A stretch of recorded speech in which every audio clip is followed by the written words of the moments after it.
Imagine this. It's the early 1800s and Napoleon's massive army is storming across Europe.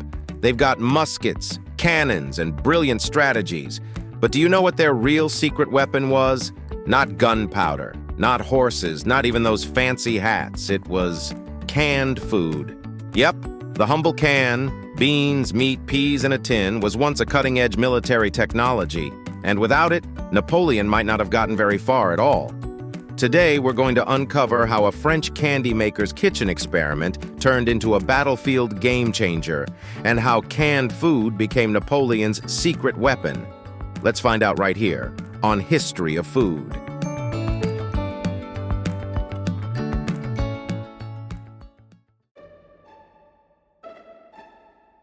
First, let's rewind to the early 1800s. Europe is basically one giant battlefield, thanks to one short but ambitious man, Napoleon Bonaparte.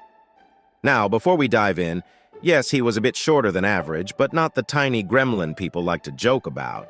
He was around 5'6", which was pretty normal for the time. But what really made Napoleon stand out wasn't his height. It was his ability to conquer, well, almost everything. But here's the problem. Conquering Europe is exhausting. Armies don't just run on courage, muskets, and fancy hats. They run on food. And feeding tens of thousands of soldiers marching across continents was one of the biggest logistical nightmares of the Napoleonic Wars. You can't fight a war on an empty stomach.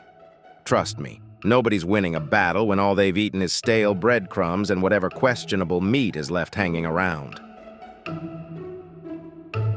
Napoleon knew this. He famously said, "An army marches on its stomach." Basically, translation, no snacks, no victory. And at the time, armies struggled with food that spoiled too quickly. Salted beef, moldy bread, and a bit of booze were pretty much all you could count on.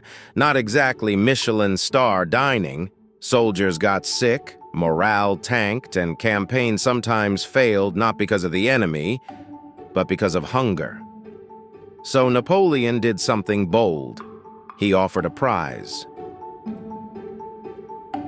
In 1795, the French government announced a reward of 12,000 francs, a small fortune back then, for anyone who could figure out a new, reliable way to preserve food for the military. Think of it like a 19th century Shark Tank, but instead of pitching apps or gadgets, people were trying to keep peas from going bad. Enter Nicolas Appert. He wasn't a soldier, he wasn't even a scientist. He was a confectioner and brewer, basically a guy who liked making sweets and drinks. But he had one thing going for him: curiosity.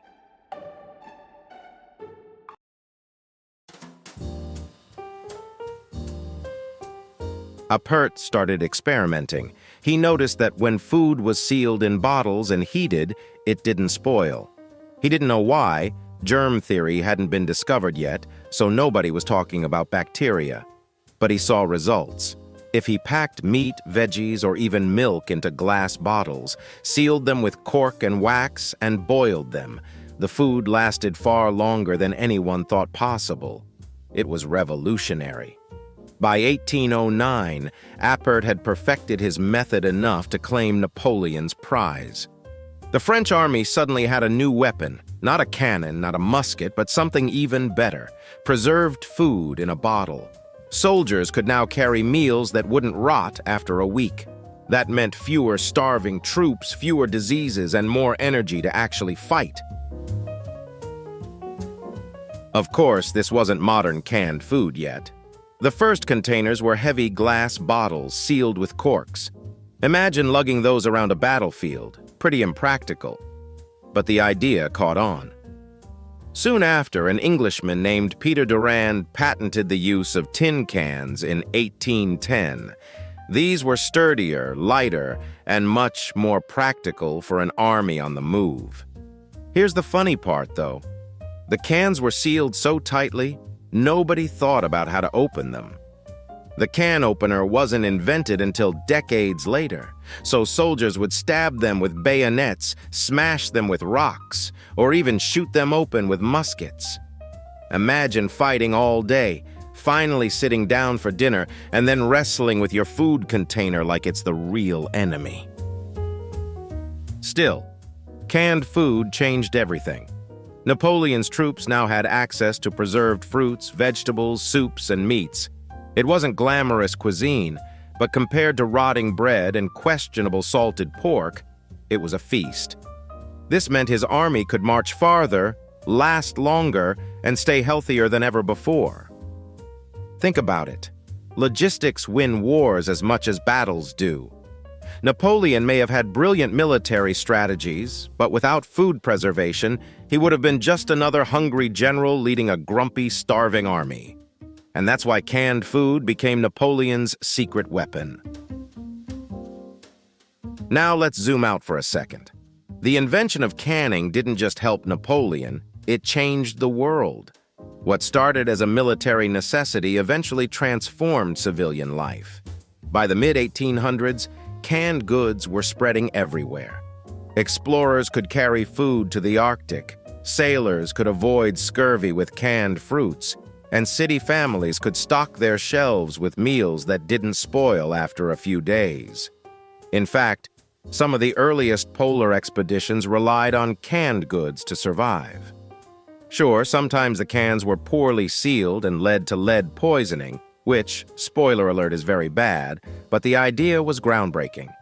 And then came the Industrial Revolution.